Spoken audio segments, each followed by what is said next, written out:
Hello guys, dito tayo sa simbahan ng Quiapo mga guys.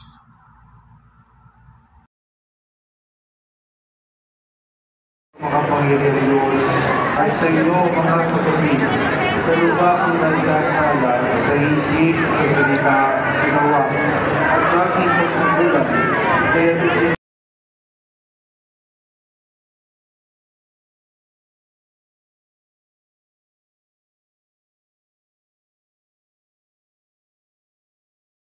pala ng ating pong Jesus Nazareno, ang pagiging ng Diyos Ama, at ang pagkakaisa ng Espiritu Santo na wala ng